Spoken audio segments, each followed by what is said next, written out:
Hi hello friends, ಎಲ್ಲರಿಗೂ ನಮಸ್ಕಾರ. Welcome back to Uma pavagada cooking and blog. ಇವತ್ತಿನ recipe ಕೇವಲ 2 ಪದಾರ್ಥಗಳಿಂದ ಇನ್ಸ್ಟೆಂಟ್ ಆಗಿ ಆರೋಗ್ಯಕರವಾದ ರಾಗಿ ದೋಸೆ ಮಾಡೋಣ. ತುಂಬಾನೇ ಈಸಿ ಮಾಡೋದು.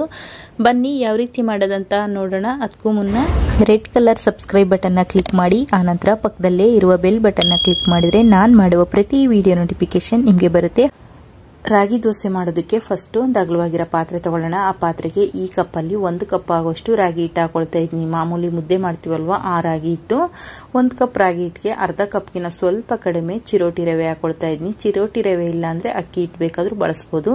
ರವೆ ಹಾಕೋದ್ರಿಂದ ಕ್ರಿಸ್ಪಿಯಾಗಿ ಸಾಫ್ಟ್ ಆಗಿ ಚೆನ್ನಾಗಿ ಬರುತ್ತೆ ರಾಗಿ ದೋಸೆ.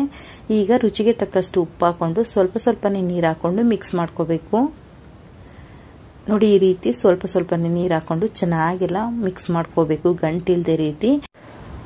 ನೋಡಿ, ಈ ಬ್ಯಾಟರು ಯಾವದಕ್ಕೆ ಇರಬೇಕು ಅಂದ್ರೆ ನಾವು ನೀರ್ ದೋಸೆ ಮಾಡ್ಕೊಳ್ತೀವಲ್ವಾ ಅದಕ್ಕೆ ಇರಬೇಕು. ತೆಳುವಾಗಿ ಮಿಕ್ಸ್ ಮಾಡ್ಕೋಬೇಕು ನೀರು ಹಾಕೊಂಡು. ನೋಡಿ, ಈ ರೀತಿ ಎಲ್ಲ ಮಿಕ್ಸ್ ಮಾಡ್ಕೊಂಡು ಈಗ ಒಂದು ಪ್ಲೇಟ್ನ ಮುಚ್ಚಿ ಒಂದು 5 ರಿಂದ 10 ನಿಮಿಷ ಬಿಡೋಣ. ಯಾಕಂದ್ರೆ ರವೆ ಹಾಕಿರ್ತೀವಲ್ವಾ ಅರಳ್ಕೋಬೇಕು. ಹಂಗಾಗಿ ನೋಡಿ, ಒಂದು 5 ರಿಂದ 10 ನಿಮಿಷ ಆಗಿದೆ. ಈಗ ಚೆನ್ನಾಗೆಲ್ಲ ಮಿಕ್ಸ್ ಮಾಡ್ಕೋಬೇಕು.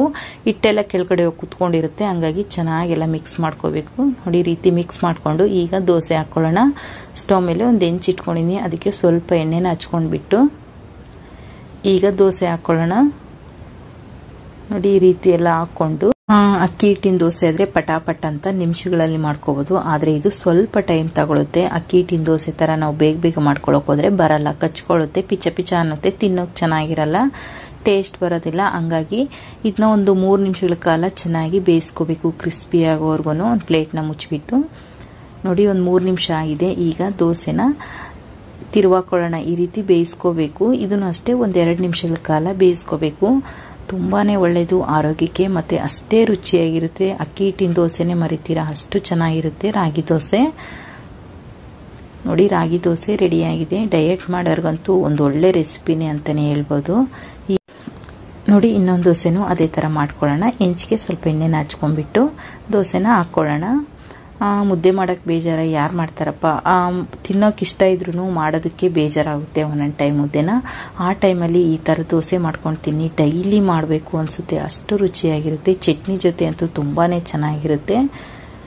ನೋಡಿ, ಇದನ್ನು ಅಷ್ಟೇ ತಿರುವಾಕೊಂಡ್ಬಿಟ್ಟು ಒಂದ್ 2 ರಿಂದ 3 ನಿಮಿಷ ಬೇಯಿಸ್ಕೊಳ್ಳೋಣ.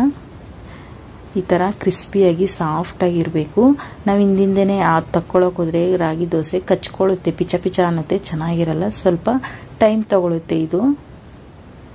ನೋಡಿ, ಎಲ್ಲಾ ದೋಸೆನೂ ಇದೇ ತರ ಮಾಡ್ಕೊಳ್ಳೋಣ. ಆರೋಗ್ಯಕರವಾದ ರಾಗಿ ದೋಸೆ ರೆಡಿಯಾಗಿದೆ. ನಾನಿವತ್ತು ಕಡಲೆಬೀಜ ಚಟ್ನಿ ಜೊತೆ ಸರ್ವ್ ಮಾಡ್ತಾ ಇದ್ದೀನಿ. ಇವೆರಡು ಕಾಂಬಿನೇಷನ್ ತುಂಬಾನೇ ಚೆನ್ನಾಗಿರುತ್ತೆ. ನೋಡಿದ್ರಲ್ವಾ, ಕೇವಲ 2 ಪದಾರ್ಥಗಳನ್ನು ಬಳಸಿ ಇನ್ಸ್ಟೆಂಟ್ ಆಗಿ ಆರೋಗ್ಯಕರವಾಗಿ ರುಚಿಯಾಗಿ ಯಾವ ರೀತಿ ರಾಗಿ ದೋಸೆ ಮಾಡೋದಂತ. ಈ ರೆಸಿಪಿ ನಿಮಗೆ ಇಷ್ಟವಾದರೆ ಲೈಕ್ ಮಾಡಿ, ಕಮೆಂಟ್ ಮಾಡಿ, ಶೇರ್ ಮಾಡಿ. ಇನ್ನು ಚಾನಲ್ ಸಬ್ಸ್ಕ್ರೈಬ್ ಆಗಿಲ್ಲ ಅಂದ್ರೆ ಸಬ್ಸ್ಕ್ರೈಬ್ ಆಗಿ. ಪಕ್ಕದಲ್ಲೇ ಇರುವ ಬೆಲ್ ಬಟನ್ನ ಕ್ಲಿಕ್ ಮಾಡಿದ್ರೆ ನಾನು ಮಾಡುವ ಪ್ರತಿ ವಿಡಿಯೋ ನೋಟಿಫಿಕೇಶನ್ ನಿಮಗೆ ಬರುತ್ತೆ. ಇನ್ನಷ್ಟು ಈಜಿ ರೆಸಿಪಿಗಾಗಿ Uma pavagada cooking channel and ಬ್ಲಾಗ್ನ ನೋಡ್ತಾ ಇರಿ. ವಿಡಿಯೋ ನೋಡಿದ್ದಕ್ಕಾಗಿ ಧನ್ಯವಾದಗಳು.